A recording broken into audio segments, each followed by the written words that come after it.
The bustling Atlanta International Airport was packed with travelers on that sunny Wednesday morning. Among them was Robert Wilson, the CEO of Next Tech Solutions, one of America's fastest-growing software companies. He walked through the terminal like he owned it, his Italian leather shoes clicking against the polished floor, designer briefcase swinging in rhythm with his confident stride. At 45 years old, Wilson had everything money could buy: a mansion in Silicon Valley, a fleet of luxury cars, and a corner office with a view that most people only saw in magazines. But what he didn't have was humility. Years of success had turned his confidence into arrogance, and his employees often whispered about his demanding nature and quick temper. As he approached Gate B23, Wilson barely glanced at the other passengers waiting to board. He was focused on his phone, firing off last-minute emails before his flight to San Francisco. This was supposed to be a routine business trip, a few meetings, a conference keynote speech, and then back to his carefully controlled world where everything went his way. Now boarding first-class passengers for Flight 2847 to San Francisco, the gate agent announced over the speaker. Wilson immediately stepped forward, cutting in front of an elderly couple. He handed over his boarding pass without so much as a thank you to the gate agent, who wished him a pleasant flight. Walking down the jet bridge, Wilson mentally rehearsed his upcoming presentation. Next Tech was about to launch their biggest project yet, and he'd spent months negotiating with military contractors. This deal would take his company from successful to legendary. Nothing could go wrong, or so he thought. The flight attendant greeted him with a warm smile as he stepped onto the plane. "Welcome aboard, Mr. Wilson. Your seat is 2A, just on the left." He nodded curtly and made his way down the aisle, already thinking about the glass of premium whiskey he'd order once they were airborne. But as Wilson approached his seat, he stopped dead in his tracks. His perfectly planned day was about to take an unexpected turn, one that would change his life forever. In that moment, standing in the aisle of Flight 2847, he had no idea that his next decision would not only cost him his reputation, but also make him question everything he thought he knew about success and human dignity. The morning sunlight streamed through the airplane windows, highlighting the pristine military uniform of the passenger already seated in 2B. The sight of those medals and badges should have commanded respect. Instead, Wilson's expression darkened, his prejudices rising to the surface like oil in water. His hand tightened around his briefcase handle as he stood there, about to make a choice that would set in motion a chain of events he never saw coming. The air in the cabin grew thick with tension as other passengers began boarding, squeezing past Wilson, who remained frozen in the aisle. Some shot curious glances his way, wondering why this well-dressed businessman was just standing there. Little did they know they were about to witness a scene that would soon go viral and spark conversations across the nation. Wilson's jaw clenched as he pressed the call button, summoning a flight attendant. In his mind, he was still the most important person on this plane. He was about to learn, however, that karma has a way of delivering swift and public lessons to those who need them most. The flight attendant, Lisa, hurried over with a concerned look on her face. She had been working in the airline industry for 15 years and could sense trouble brewing from a mile away. "How can I help you, sir?" she asked, maintaining her professional smile. Wilson spoke in a low voice, but his tone dripped with disdain. "I need to change my seat immediately," he said, making no attempt to hide his glances at the military officer in 2B. The officer sat perfectly still, his shoulders straight, his eyes focused ahead, maintaining the composure that came from years of military discipline. The decorated officer was Lieutenant Michael Anderson, though Wilson hadn't bothered to learn his name. With over 2 decades of service to his country, Anderson had led countless missions, earned multiple commendations, and helped train the next generation of military leaders. The ribbons on his chest told stories of bravery and sacrifice that Wilson couldn't begin to comprehend. "I apologize, sir, but the flight is completely full today," Lisa explained patiently. "All our first-class seats are occupied, and we have a full cabin in business and economy as well." She could feel the eyes of nearby passengers turning toward them, the whispers beginning to circulate. Wilson's face reddened. "This is unacceptable," he said, his voice rising. "Do you know who I am? I'm a Platinum Elite member, and I spend thousands of dollars with this airline every month." He pulled out his phone, threatening to call his corporate travel agent. A young woman in row 3 had already started recording the scene discreetly. Another passenger shook his head in disgust, while an elderly couple exchanged knowing glances. The tension in the cabin was becoming palpable, thick enough to cut with a knife. Lieutenant Anderson finally turned his head, looking directly at Wilson. His eyes held no anger, only a calm dignity that made Wilson's behavior seem even more shameful by comparison. "Sir," Anderson said quietly, "I'd be happy to assist you with your bag in the overhead compartment if that would help." This simple act of kindness in the face of such obvious prejudice caused several passengers to murmur in approval. A businessman across the aisle closed his laptop, now fully invested in the unfolding drama. Even the flight attendants passing by slowed their preparations to watch what would happen next. Wilson's response was to press the call button again, repeatedly. "This is ridiculous," he announced loudly. "I demand to speak to the captain. I'm not sitting here for a 6-hour flight. This is completely unacceptable." His voice echoed through the cabin, drawing attention from passengers still boarding. What Wilson didn't notice was a distinguished-looking man who had just stepped into first class from business class. The man paused, taking in the scene with growing interest. He stood quietly, observing Wilson's behavior while reaching into his pocket for his phone. The air grew heavier with each passing moment. Other passengers had stopped their pre-flight routines, no more stowing bags or settling into seats. All eyes were on the unfolding situation. The only sounds were Wilson's complaints and the distant rumble of the plane's engines being tested. Little did Wilson know that his next words would not only be heard by everyone in the cabin, but would soon be heard by millions across social media.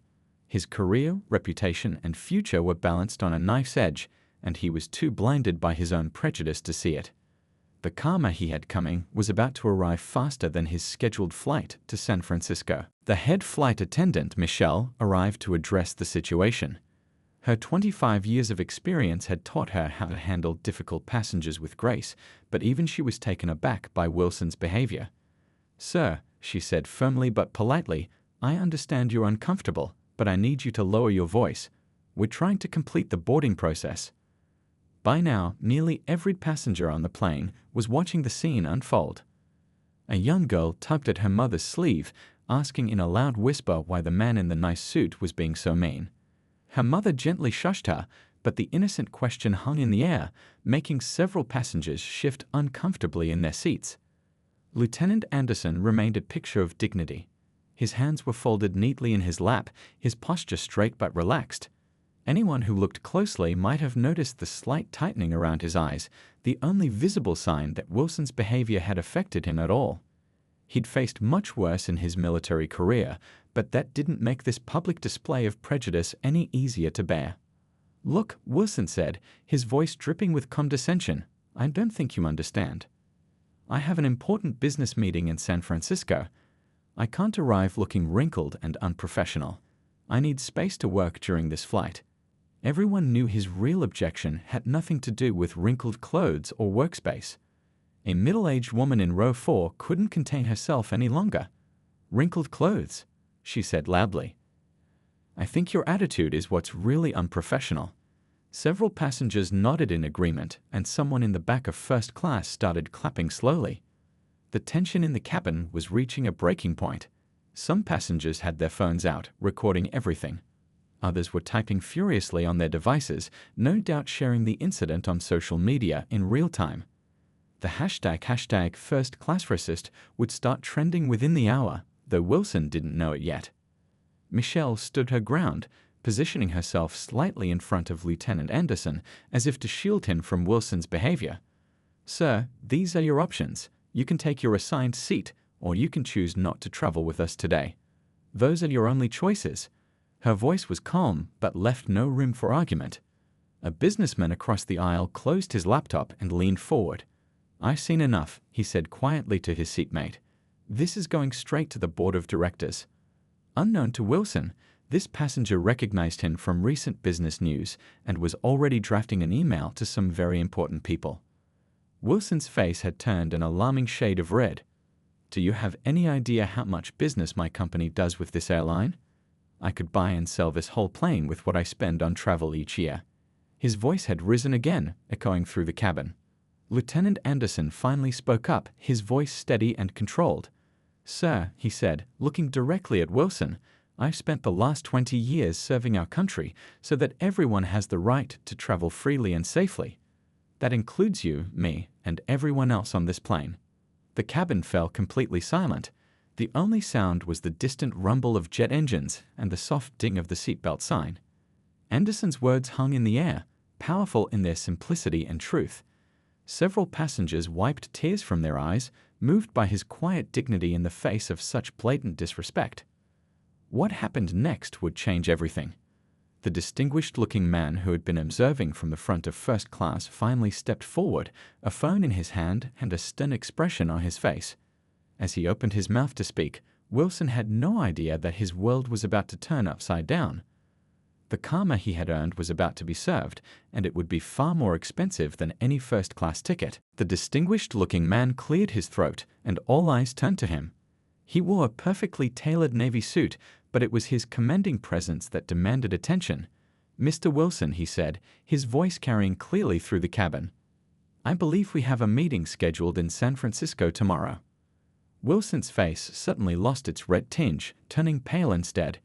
He recognized the man immediately, General Thomas Walker, CEO of Defense Tech Industries, the military contractor he'd been trying to secure a $100 million deal with for the past 6 months. The general's expression was impossible to read as he continued speaking. "I was just upgraded from business class due to my military status."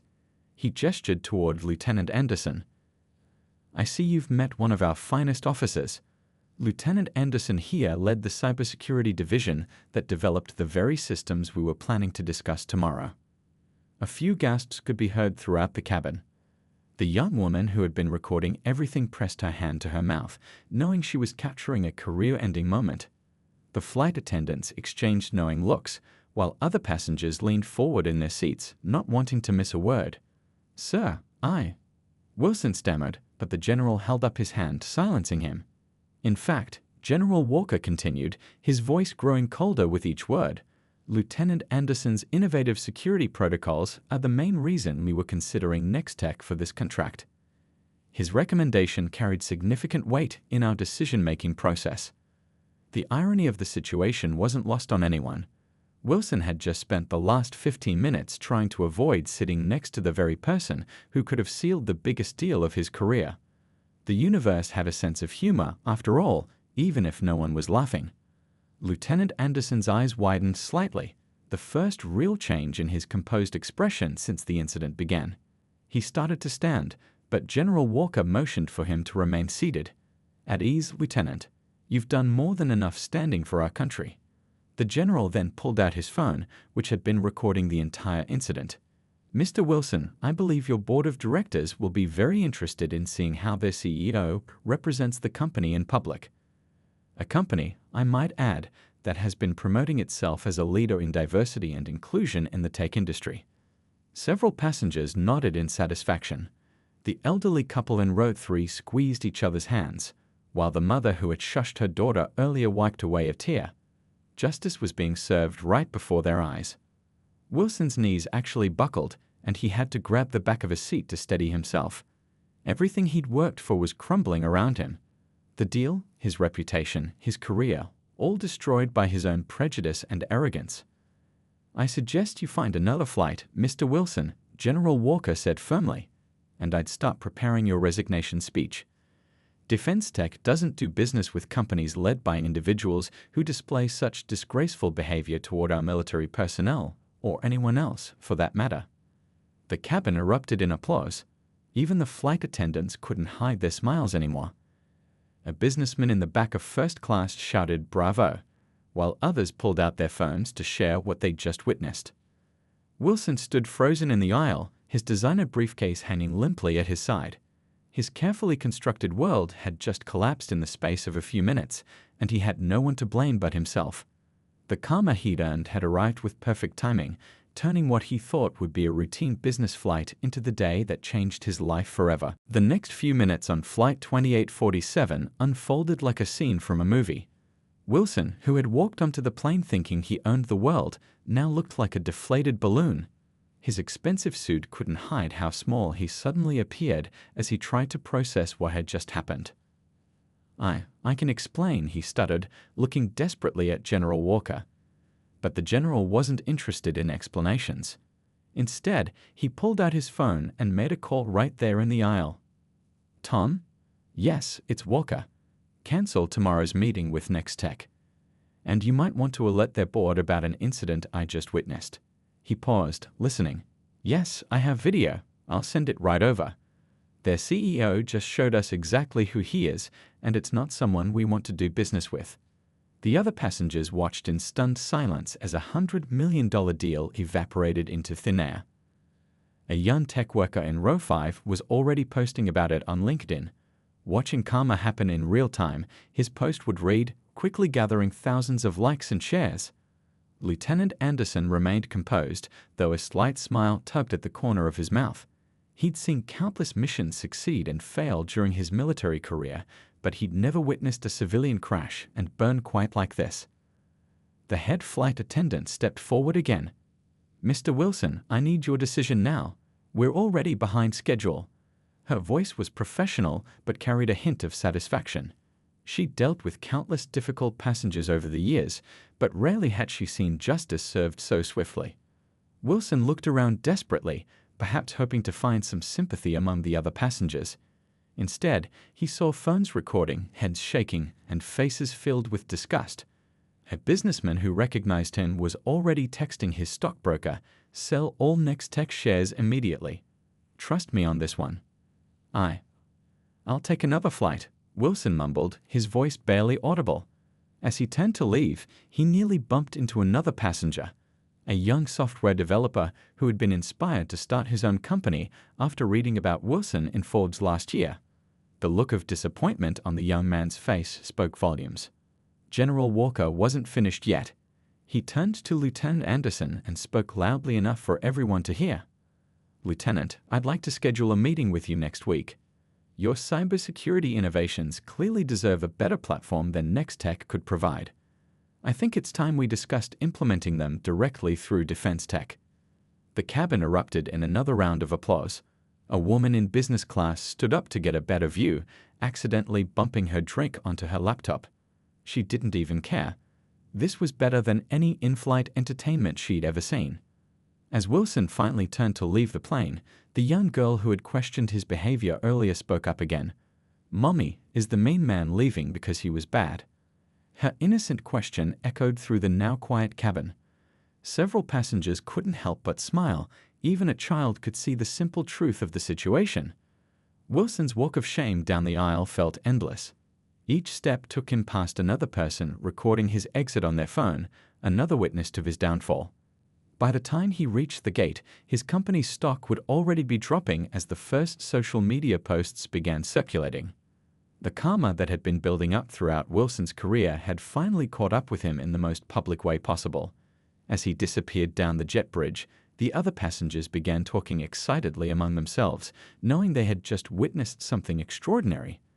The story they had to tell would soon be shared millions of times, a powerful reminder that in today's world, prejudice has a price, and sometimes that price is everything. Within hours of Wilson's disastrous flight incident, the story spread like wildfire across the internet.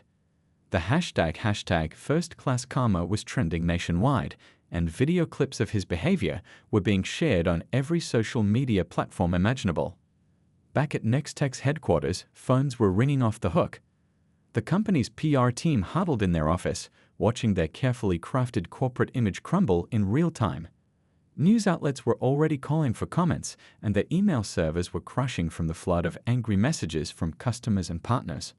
Meanwhile, Wilson sat alone in the airport bar, staring at his phone in horror.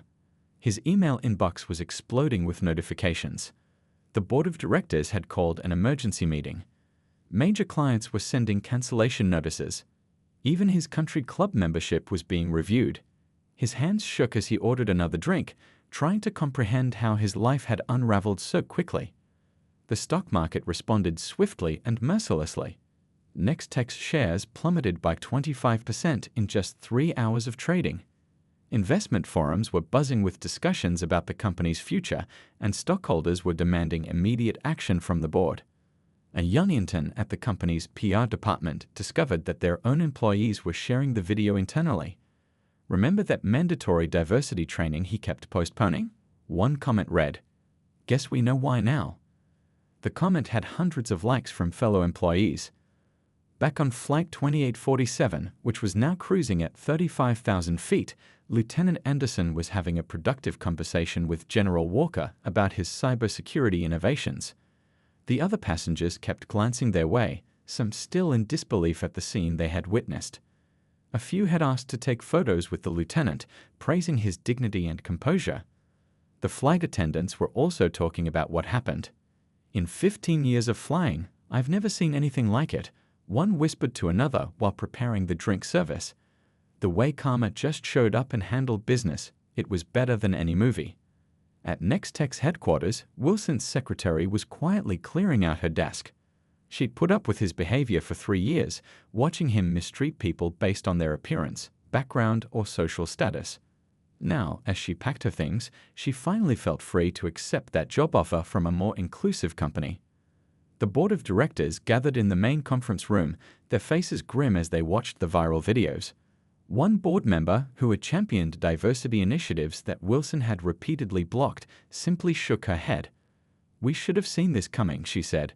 The signs were always there. News channels began picking up the story.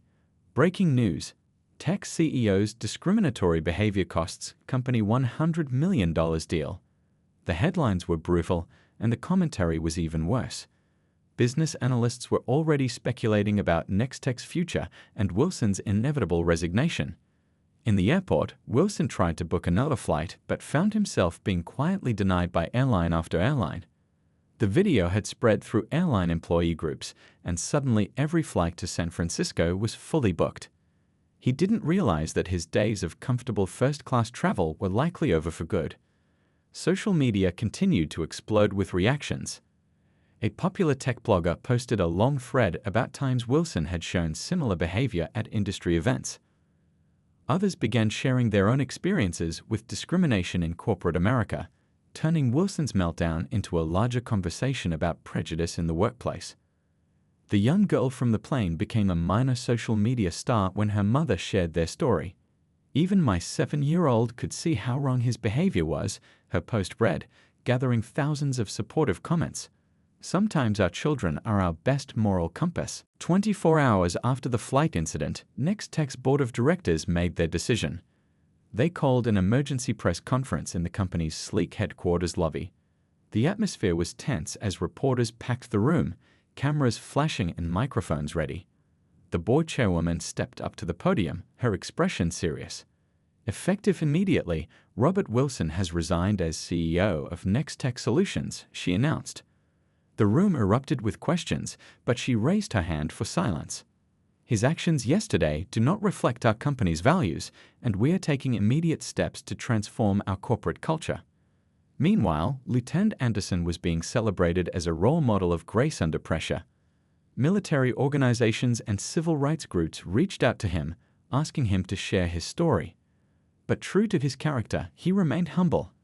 "I just happened to be in the right place at the right time," he told a reporter. The real story is how many people stand up against discrimination every day without cameras rolling. The video had now reached international news. Business schools were already planning to use it as a case study in leadership and ethics. From CEO to viral sensation in just 6 hours, one professor commented, "It's a powerful reminder that in today's connected world, accountability can be instant." At Nextech's office, employees gathered around their computers, watching the company announce its new initiatives. The board revealed a comprehensive plan: mandatory diversity training for all employees, partnerships with minority-owned businesses, and a new scholarship program for underprivileged students interested in technology. The young software developer who had witnessed Wilson's behavior on the plane posted a lengthy blog about the experience. "I used to think success meant being like Wilson, ruthless and entitled," he wrote. "Now I understand that true leadership is about dignity, respect, and lifting others up." His post went viral, sparking discussions about toxic corporate culture. General Walker kept his word. Defense Tech not only implemented Lieutenant Anderson's cybersecurity protocols, but also created a new division focused on developing technology with military veterans. Sometimes the best innovations come from people others underestimate, the general said at the program's launch. Wilson's story became a warning tale in corporate America. His attempts to apologize through a PR firm fell flat. People could see it wasn't sincere. He tried to start his own company, but investors stayed away. His actions on that flight had branded him forever in the business world. The flight attendants who stood their ground that day received commendation from their airline. The company used the incident to reinforce their zero-tolerance policy for discrimination. Every person who steps on our planes deserves respect, their new training video emphasized. No exceptions. 6 months later, Lieutenant Anderson spoke at a tech conference about cybersecurity. The audience gave him a standing ovation before he even began. But he used his platform to talk about something bigger than technology. Success isn't just about what you achieve, he said. It's about how you treat people on your way up, and more importantly, how you help others climb up with you. The young girl from the plane and her mother were invited to attend the conference. Now 8 years old, she proudly wore a t-shirt that read, "Be kind, karma's watching." Her innocent question from that day had become a catchphrase for standing up against discrimination. As for Nextech, they emerged stronger from the crisis. Their new CEO, a woman who had worked her way up from a coding position, transformed the company culture. Under her leadership, Nextech became known for its inclusive workplace and innovative programs supporting underrepresented groups in tech. The story became more than just a viral moment. It sparked real change. Other companies began reviewing their policies and practices. People shared their own experiences more openly. What started as one man's prejudice on a flight became a catalyst for conversations about respect, dignity, and the true meaning of success in modern society.